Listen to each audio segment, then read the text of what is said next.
Hello and welcome to the Sol y Luna Inspirations. Today we'll be doing a video about the Taurus New Moon coming up on Friday, May 19th, 2023. It's going to be happening in the morning at 8:54 a.m. and we're calling it Finding Your Power. Hello. Yo, MC Starman here with my good friend Dayana Robinson. And we got a Taurus New Moon coming up, huh? Yeah. After that Scorpio full moon that was an eclipse. We're just out of the eclipse season. Congrats, you made it. Right before the full moon, right before this new moon in Taurus, Mercury will turn direct. So we're still moving direct. And we're going to pick a card, any card for today's video. The Taurus New Moon coming. What would help us? What's just insight? Boom. Wow. Okay, the 10 of Cups. Celebration. 10 of Cups. Well, there's something very abundant about Taurus, and a new moon in Taurus, that would be, moon would be exalted in Taurus, so it'd be a very strong moon. And look at how many planets are in Taurus. So we got the sun and the moon, and then we got Uranus, and we got Mercury. It's just about to turn direct, and then Jupiter just entering into Taurus. So that's a very loaded Taurus new moon. Why don't we, well, how you been feeling the times and all of these excitements, the astrology of the, seems like we had a lot invested into the eclipse season. Did the eclipse season bring you the clarity you wanted? I don't know if I went into this eclipse season asking for clarity. I guess I was, and no, I did not get the clarity I wanted, really. I feel like there was a lot that was brought to the surface to unpack and heal and work with, but I don't know about clarity yet. Definitely an emotional time and needed a lot more alone time, and maybe partly because of the retrograde, but also just the nature of these times and needing more alone time and nature time than I've ever really allowed myself before. How are you doing? How are these times for you? Well, clarity, like you say, not so much, but kind of some really important information coming down as to how to navigate, what we're facing, what I'm facing individually as a person, like, before the eclipse season. After the eclipse season, I would say that my perspective is completely different. I think that things have changed drastically. We called that last video, we called it Turning the page. Turning the Page, and then we just did a Chaos and Cosmos video that was really interesting, about this the Saturn in Pisces and Pluto in Capricorn. And so I think there's a lot of information coming through, sorting it all out into some clarity. I think that will come after Mercury ends its retrograde cycle.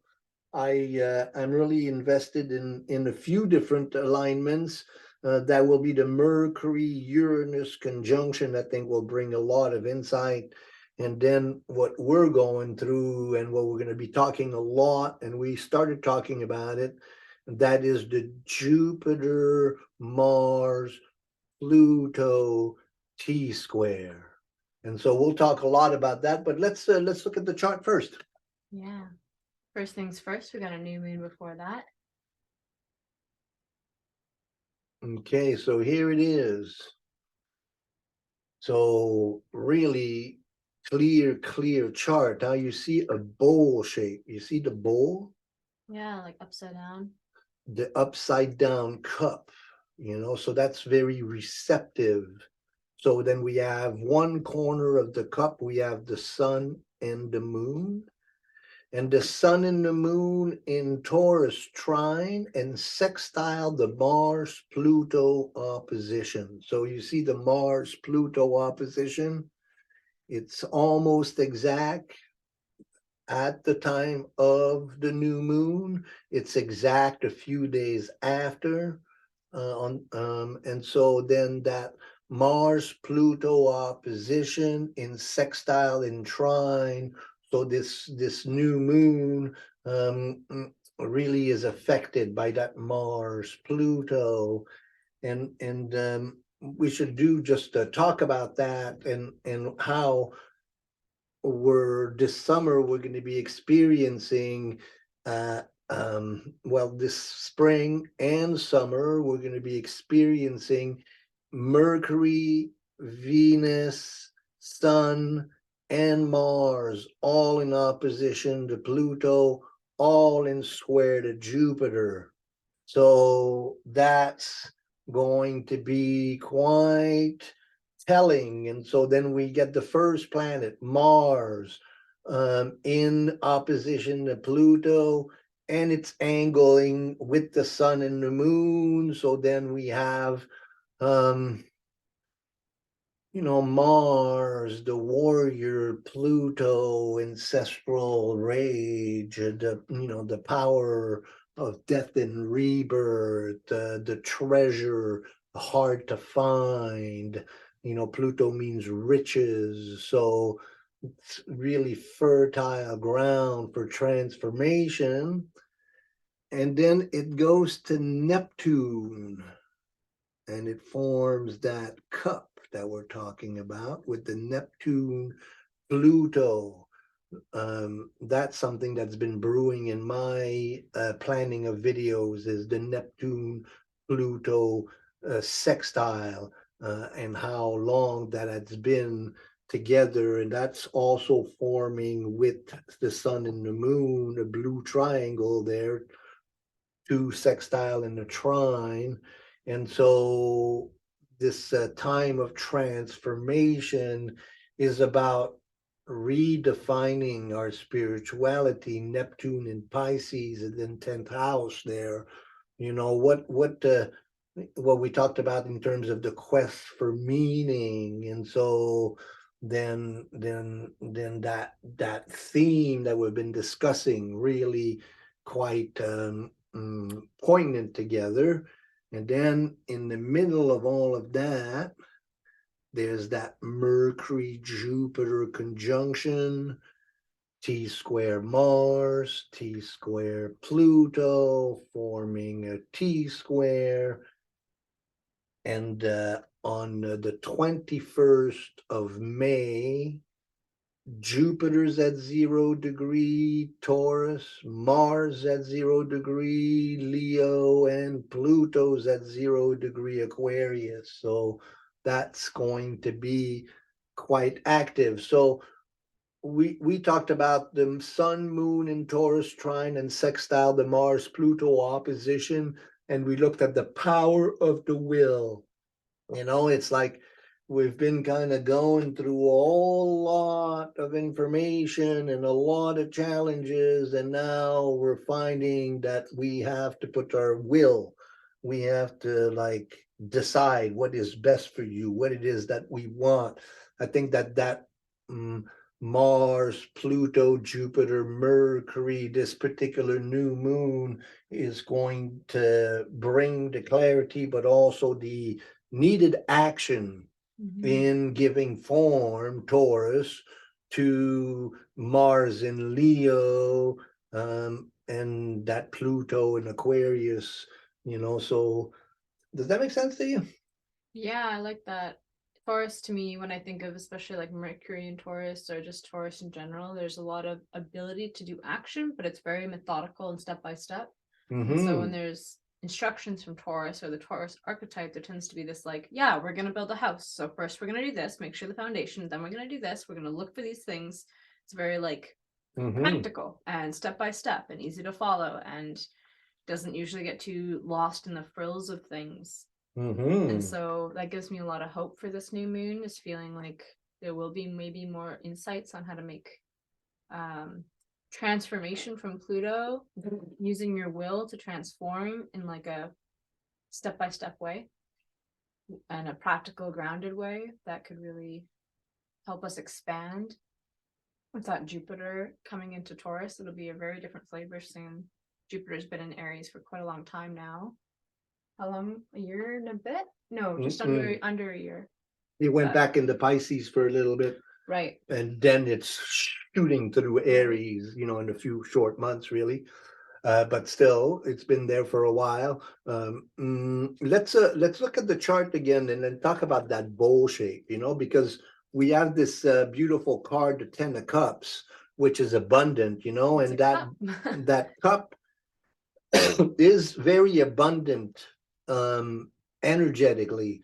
You know, it's, if you turn it around, it's a cup, it's a recipient for the divine waters, you know, so it's the holy grail. So in a sense, there's a real beauty and strength to that, you know, the all of the planets involved in that cup shape, and then you have Mercury and Jupiter, they're kind of at the bottom of the cup, and then Uranus is also involved.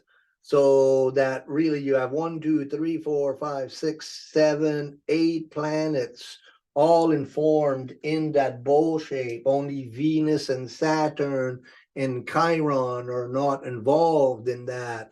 So and then Venus and the moon are mutual reception. So then Venus is involved in it so as well. So then I put you know, with Neptune there, I put the power of surrender.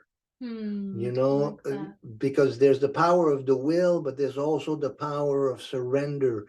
And you know, where there's a will is there's a way. It doesn't always work.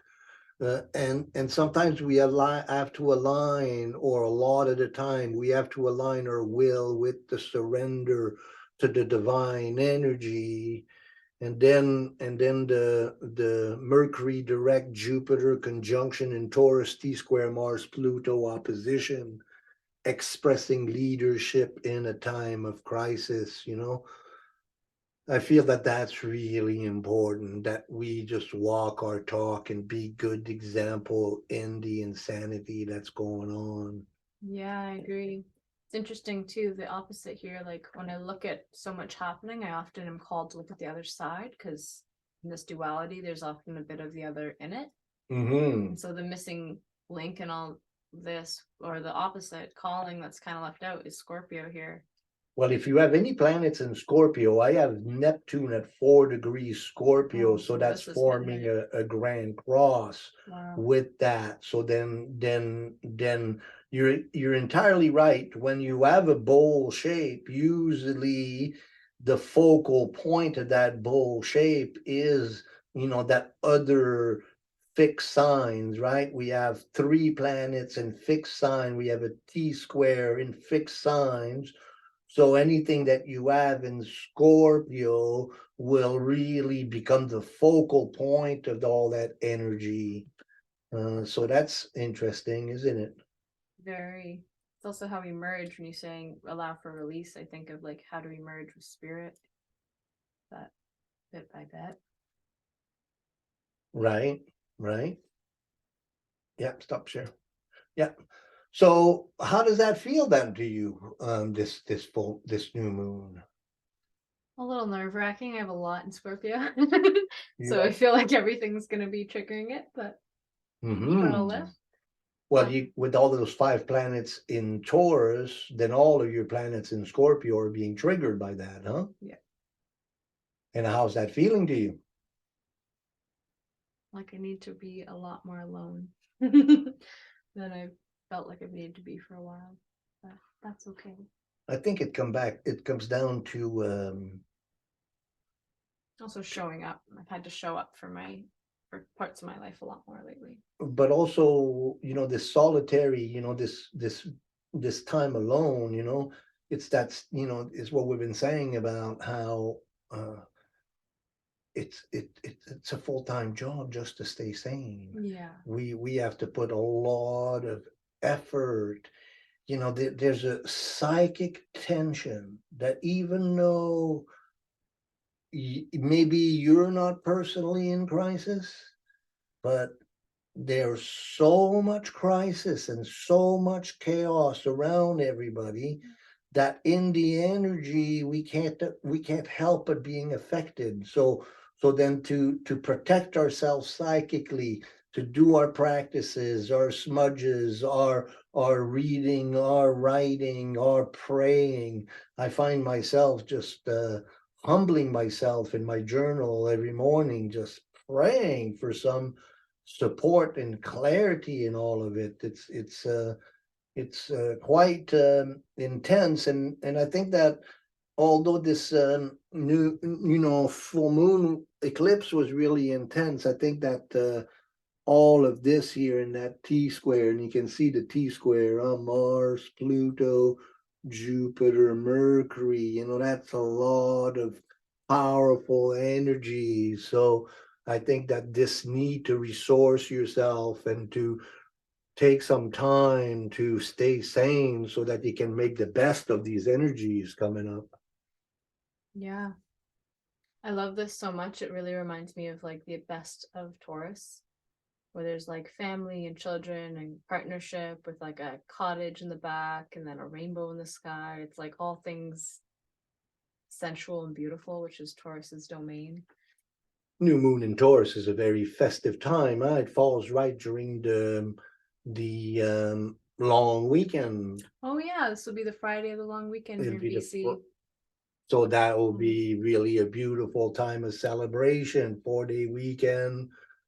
You know, everyone going to family, going to the lake, going to the ocean, and celebrating with each other. I think that have to be mindful of what we say, because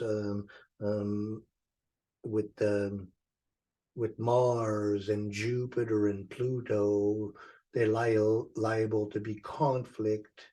But also, yeah, we were talking about Mars and Jupiter in alignment. Whenever you have Mars and Jupiter in your chart in alignment, it constellates the captain of the team. Mars, the warrior, Jupiter, the wise leader.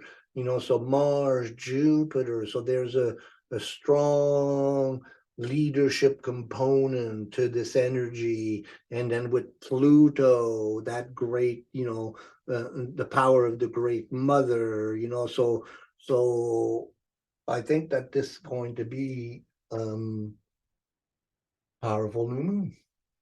Exciting. Mm-hmm. I felt on a little reflection earlier when I was taking a moment on my lunch break. There's this like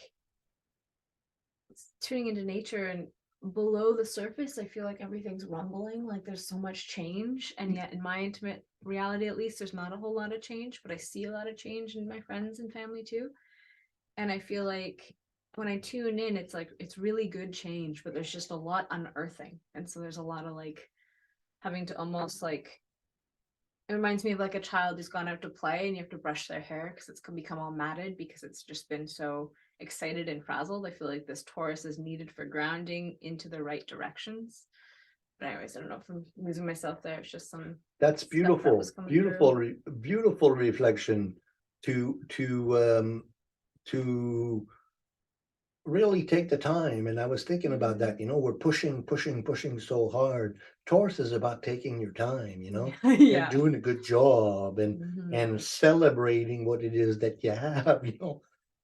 So with all of that Taurus energy, they're taking some time to make inventory and to celebrate and to, yeah, slow down. Because once everything moves into Gemini, then we know that's going to be going 100 miles an hour. And so, and we're liable to have a very busy summer there with some very complex constellations of planets. So I think that having a long view, you know, and not like, you know, and you know, survive these times, you know, like, don't kill our, you know. And you were saying, you know, about the changes that is brewing. I think we all know that it can't stay this way. It has to change. Yeah. Something has to change. Something has to give. Something somewhere. It's kind of exciting. There was something I heard a couple years ago during peak of COVID that really helped me. It was like, I think it takes exactly 5 seconds to switch your energy from fear to excitement. So if you can use that adrenaline and stay with it and be present with it to let it excite you. So even things like, I try this with anxiety sometimes where I'll feel anxious and I'll be like, okay, well, I'm feeling anxious about what, that I have to do all these things. Like, how do I let that transform in me to drive me to get those things done with maybe more enthusiasm, less fear, but more excitement? I don't know, take it or leave it, but all these No, little that's tricks that's help. beautiful. That's beautiful. Also, I think it's important to know that as soon as the new moon is done, the moon will go into Gemini, and a few days after, the sun will go into Gemini, and that will be like woohoo! You know, the will benefit from that Gemini go go go energy and air energy and social energy that is the month of June. You know, and so and then leading to the equinox. I mean the solstice. Sorry. Yeah, we'll be looking at all of that and keeping you abreast on all these astrological blah, blah, blahs. We'll show you some important dates for now, though, that might be worth noting. So on May 14th, Mercury turns direct. So we'll be done with this Mercury retrograde, less than a week to go here. Hope there's finding insights and some space that you've been able to find for some maybe new pathways or whatever needs to come through for you, wrapping up old projects. But also when Mercury turns retrograde, direct, all of the reflections we've been going through during the 23 days of Mercury retrograde, now we can start acting on all of that review and analysis. So that will mark an important change. Right after that, May 18th, Jupiter comes into Taurus. So that will change the energy as well. Just in time for that new moon on the 19th, which is the Friday of the long weekend there. It's going to be at 28 degrees. If you're curious, look at your chart, see if you have any 28-degree notions anywhere in the fixed signs. You'll be feeling this new moon extra strong if you do. And then May 20th, Mars comes into Leo. And on the 21st, the sun enters into Gemini. We didn't write that one down. But also on May 21st, we have Mars, Jupiter, Pluto, T-square exact at 0 degrees. So this is something to really pay attention to. And we should do a video just on that. Mars, Jupiter, Pluto. That will be our next video. Yeah. That's power packed. That is power packed. We'll definitely do a video on that maybe next week. And then June 3rd, Sagittarius full moon. So that will be the full moon of this new moon that we're preparing for. And then I thought this was important to put this June 5th Mercury-Uranus conjunction. And by then we'll be in strongly into Gemini season, and Mercury-Uranus is very bright and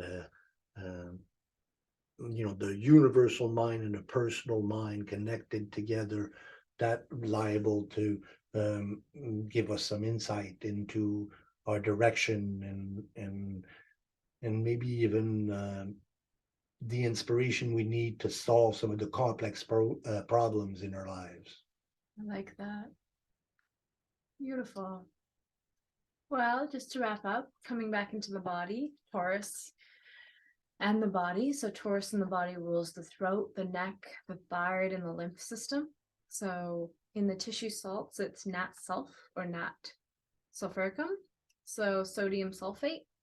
It's tissue salt 11. Sodium sulfate helps to balance the water pathways in the body.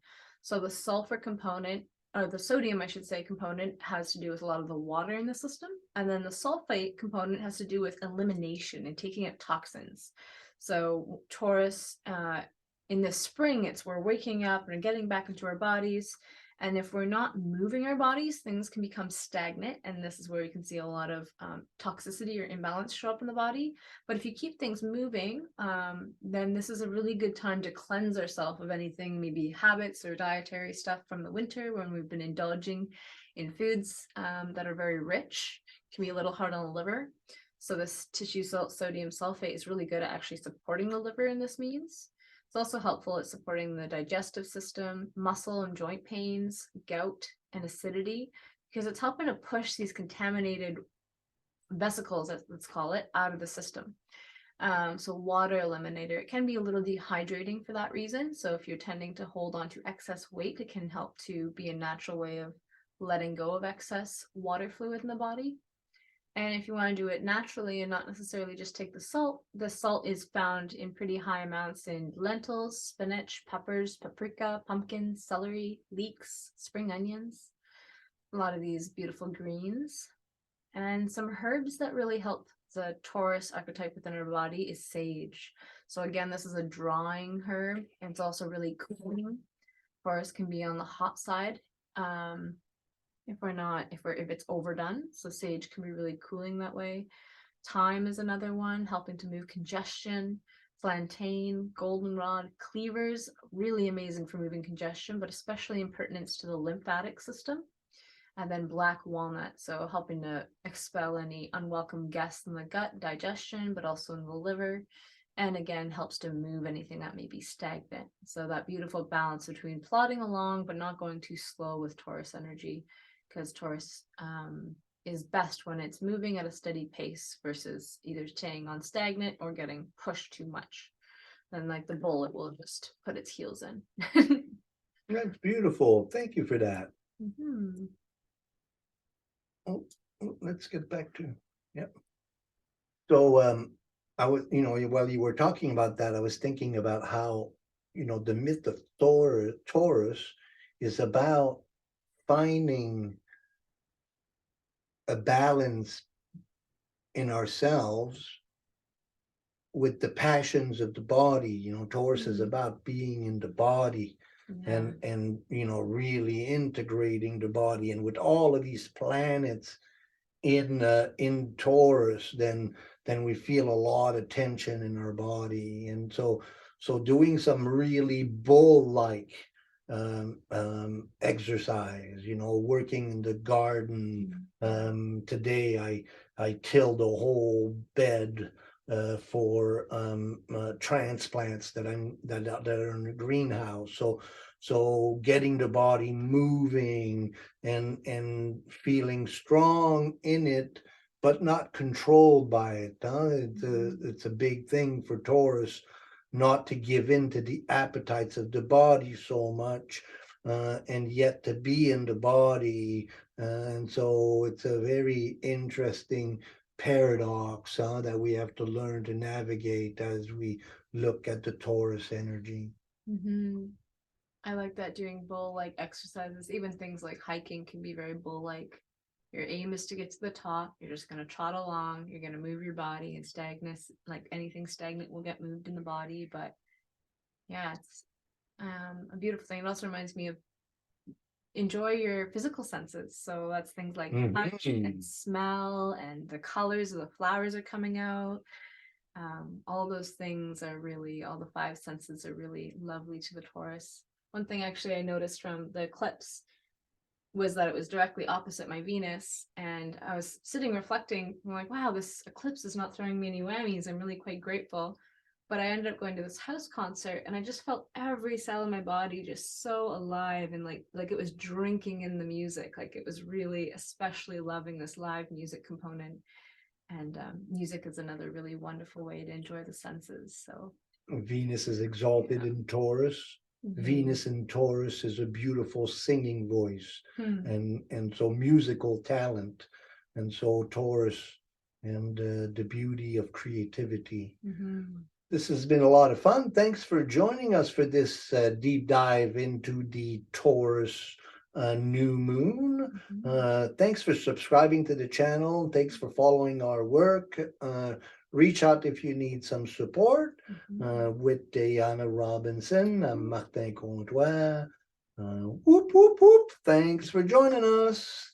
Blessings for the new moon. So much love and many blessings. Wow.